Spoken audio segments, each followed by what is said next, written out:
It's 2:02. This is in the early morning.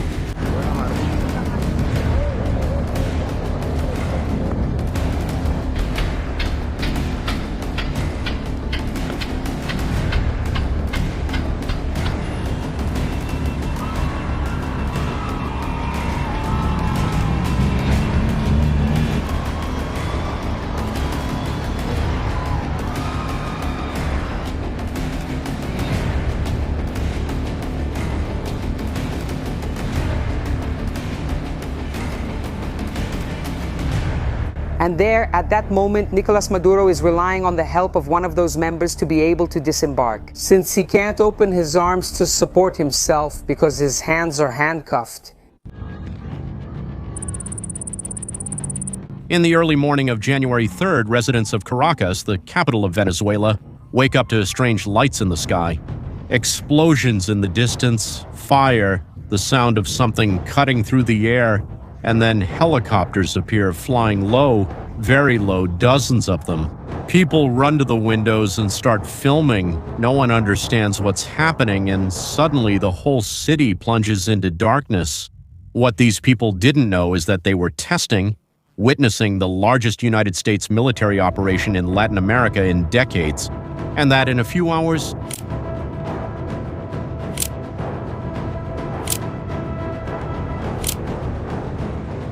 the president of the country would be here, trapped inside an American warship in the middle of the Caribbean. But there's something that few people know, and it makes this story even more explosive. Before the capture, Maduro had received a special Chinese envoy. They discussed cooperation, they discussed the billions that Venezuela owes to China. And on that same early morning, while the Chinese delegation was probably still on Venezuelan soil, the American helicopters were already crossing the border. The name the Pentagon gave to this mission was Operation Absolute Resolution, and the arsenal mobilized was something impressive. Warships positioned in the Caribbean, including the largest nuclear aircraft carrier in the world, radar invisible planes, special operations helicopters, elite ground forces, all coordinated at the same time. Among all the planes used that night, there's one that deserves special mention, and then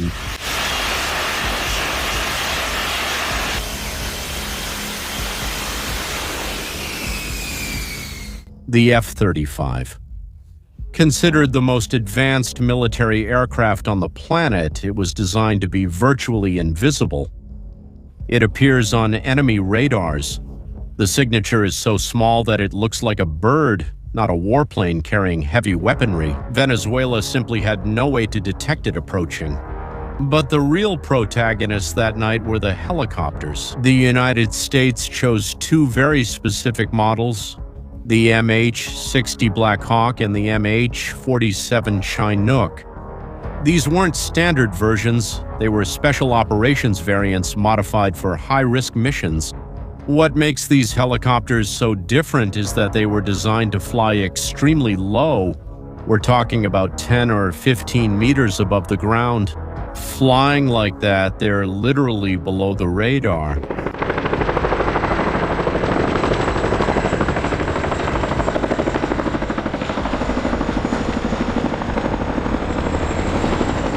Invisible to defense systems.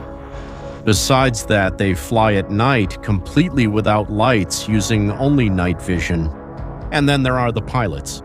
These helicopters are piloted by the 160th Special Operations Aviation Regiment. Known as the Night Stalkers, they are considered the best helicopter pilots in the world. On the ground, the elite forces were already ready. Soldiers from Delta Force, the most secretive unit in the United States Army, specialized in capturing high-value targets. They trained for months for this mission, showing the level of preparation involved. The CIA had built an exact replica of Maduro's residence, and the soldiers practiced the raid dozens of times there. In addition, an undercover informant was tracking Maduro's every move in real time, passing everything on to the Americans.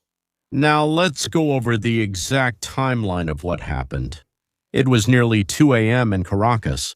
The helicopters crossed the border coming from Colombia. flying just a few meters above the sea, using the mountains of the Venezuelan coast to hide from the radars, completely invisible. And at that moment, the attack begins. American warplanes activate their electronic warfare systems and start to blind all Venezuelan radars. The operators in the Venezuelan command centers look at their screens and see everything turn to static. At the same time, American hackers launch a cyber attack against Caracas's power grid. The entire city goes dark at once.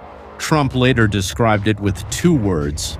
It was dark, it was lethal. A few minutes later, precision bombings begin. Missiles fired from American planes and ships hit targets all across the capital. Air defense systems that Venezuela had bought from Russia for hundreds of millions of dollars are destroyed. In the first few minutes, military bases are attacked simultaneously. Hangars where Venezuelan military planes were kept catch fire, all happening at the same time. Enquanto isso, Descubaways at Forte Tiuna, the main military complex in Caracas. Maduro is sleeping in a fortified residence inside the base. The Delta Force soldiers already knew exactly what to do. They enter the complex within seconds. Maduro wakes up to the sound of explosions. There were gunshots, screams, and the sounds of helicopters very close by. He immediately understands that something serious is happening, and he runs to the safe room with his wife, Celia Flores. It's a personal bunker with a solid steel door, but when they try to close the door, American soldiers are already there. Trump described this moment. Afterwards, they couldn't close the door in time. Maduro stops, raises his hands, immediate surrender. Captured within seconds outside the residence, Venezuelan guards try to react, and gunfire exchanges begin. One of the American helicopters is hit by small arms fire, but the armor holds and it keeps flying. Some American soldiers are wounded during the extraction, but none are killed. Half an hour after landing at Fort Tiuna, the helicopters are already crossing the international waters coastline. A few minutes later, they land on the deck of an American warship that was waiting in the middle of the Caribbean. Maduro, who had woken up as the president of Venezuela, is now officially a prisoner of the United States. The entire operation, from the first shot to the landing on the ship, took just over 2 hours, and it was inside that warship that the first photo of captured Maduro was taken. It's worth looking at the details of this image. He is wearing headphones, completely covering his ears. This is a technique used in interrogations of high-value prisoners called sensory deprivation. With the headphones, he can't hear anything that's happening around him. He can't tell where he is. There are also protective goggles, which aren't his. They were provided by the military specifically so he can't visually recognize the environment. The gray sweatshirt he's wearing isn't his either. It's standard clothing provided for prisoners in custody. The water bottle in his hand shows that he's being treated according to basic humanitarian custody protocols. And his posture, sitting, arms probably handcuffed, with a completely disoriented expression on his face. This photo was carefully planned to send a message. It deliberately evokes the capture of Manuel Noriega in Panama in 1989. 189. The message is clear. You are being treated like a common criminal, not as a president, not as a head of state. Maduro's journey continues. From the ship in the Caribbean, he is transferred to a military plane bound for the Guantanamo base in Cuba. From there, another flight north to the United States. He arrives at Stewart Air Base in the state of New York. By late afternoon, it was very cold, -2 degrees. Waiting on the runway were agents from the FBI and the Drug Enforcement Administration, the United States Anti-Drug Agency. Maduro is taken straight from the plane to a van, then brought to the Drug Enforcement Administration headquarters in New York, in a public walk, filmed and photographed like any criminal being arrested.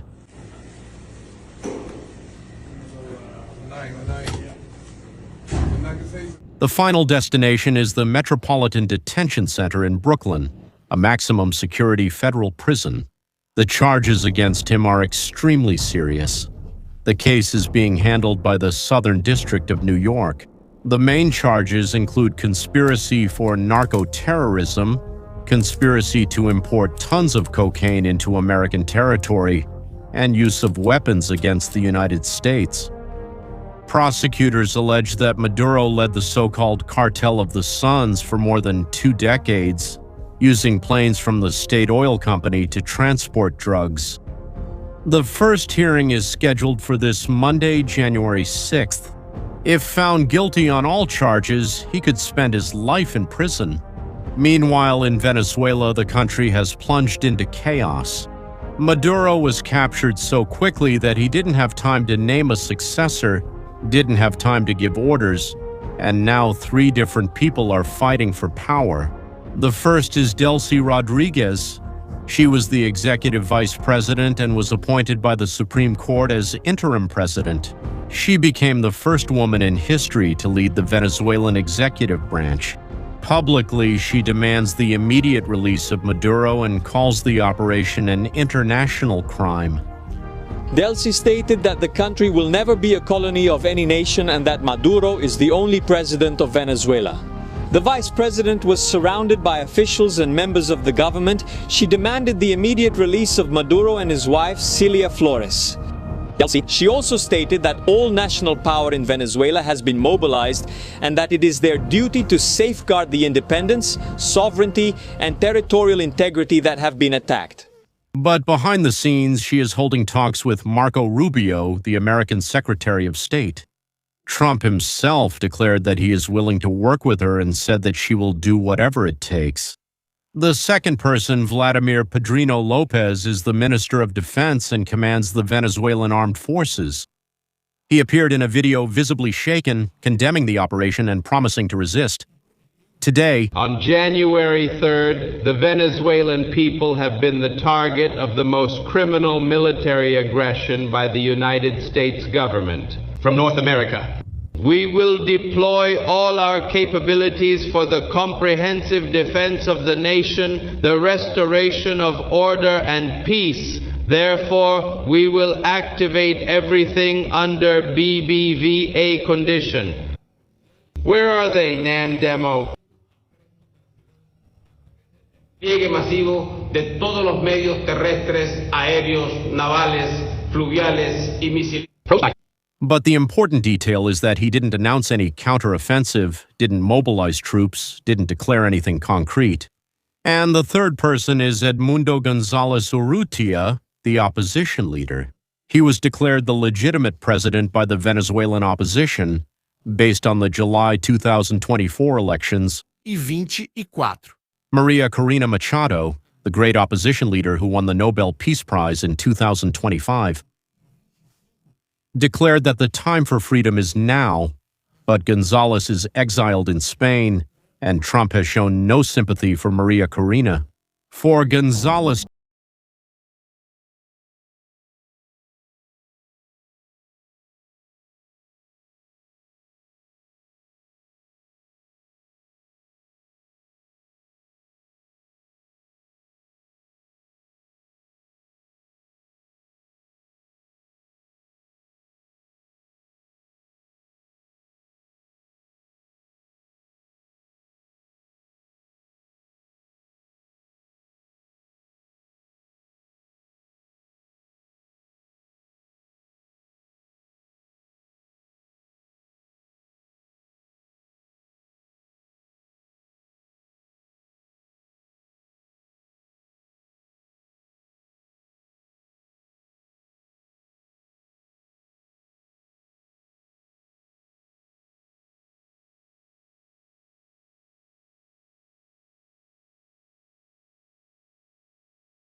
operation occurred. Trump not only captured Maduro, he sent a brutal message directly to Xi Jinping. This is our backyard, not yours. China's reaction, as you can imagine, was immediate and furious. They declared themselves deeply shocked, called the operation a blatant use of force, an act of hegemony. They called an emergency meeting of the United Nations Security Council demanding Maduro's release. But the crucial detail is that they offered no military intervention, sent no ships or troops, and gave no concrete assistance. The reason is simple. They don't want a direct confrontation with the United States. They're focused on Taiwan and their own economy. In practice, they abandoned Maduro. Russia had a very similar reaction, strongly condemned it, warned about this being a dangerous precedent, but also suffered a technical humiliation. Why were the air defense systems Venezuela used Russian? And as you saw in the footage, they failed completely. They were destroyed in the first few minutes. Even so, Russia did not offer any intervention. And the reason is simple. They are focused on Ukraine. They effectively abandoned Maduro. Brazil, on the other hand, had the strongest reaction in Latin America. Lula said that the bombings go beyond what is acceptable, called it a serious affront to sovereignty, and warned about an extremely dangerous precedent. And here's an important detail. Brazil did not recognize Maduro as the legitimate president, but even so, it is firmly condemning the invasion. Brazil's main concern is that thousands of Venezuelans will try to flee to Brazil in the coming weeks, and the infrastructure in Roraima, the state that borders Venezuela, is already overloaded. Colombia immediately mobilized forces to the border. Mexico, in turn, strongly condemned Argentina. With Milei in power, he openly celebrated, and the United Nations, through Guterres, issued a warning about the dangerous precedent this sets. And now we come to the big question everyone is asking: what will happen from now on? And at the moment, there are three possible scenarios pointed out by most experts. The first scenario is Delcy Rodriguez continuing as interim president and cooperating with the United States. She implements the reforms that the United States wants, allowing American oil companies to enter. The advantage is quick stability, avoiding civil war. The problem here is that this option has no legitimacy. The Venezuelan people didn't elect her, so she would probably be seen as an American puppet. The second scenario is Edmundo Gonzalez managing to return from exile and being recognized by the armed forces. The opposition mobilizes the streets. Maria Corina leads demonstrations. Democratic elections take place in a few months. The advantage here is precisely because it solves the previous problem. There is real democratic legitimacy. Many consider that this would be the best outcome for the Venezuelan people, but the challenge is enormous. They need to convince generals who have served Chavismo for decades to switch sides. The third scenario is worst. The United States literally governs Venezuela directly for a period under American military administration. American companies take control of the oil industry. The problem is the disastrous historical precedents. Take, for example, Iraq in 2003. It turned into chaos, with over 500,000 dead. Afghanistan became a 20-year war. Libya turned into a civil war that continues to this day. As you can see, the capture of Maduro was a historic event, and it's very important for us to understand why. First of all, because if we look at it from a purely military point of view, the operation was an absolute success. The planning was perfect, every detail was considered, the execution was flawless, everything coordinated in perfect sync, and the objective was achieved in just over 2 hours without any American soldiers killed. At least that's what we know so far. Secondly, because the future of Venezuela is completely uncertain. We have 3 possible scenarios and no guarantee of which one will happen, and regardless of which scenario comes true, a humanitarian crisis is practically inevitable. Thousands of Venezuelans will try to flee in the coming weeks. The operation was a military success, but the story is just beginning. In the coming days and weeks, a lot will happen. Maduro's hearing, scheduled for this Monday, the decision on who will govern Venezuela, and the possible reactions from Cuba and Iran. One thing is certain, capturing a president took 2 hours. Rebuilding a country and dealing with the consequences of that decision could take decades. And now I want to hear from you. Do you think Trump did the right thing by capturing Maduro this way, or do you think this will create much more than solutions? Leave your honest opinion in the comments. And if you want to keep up with all the developments of this story, subscribe to the channel and share this video. See you in the next one.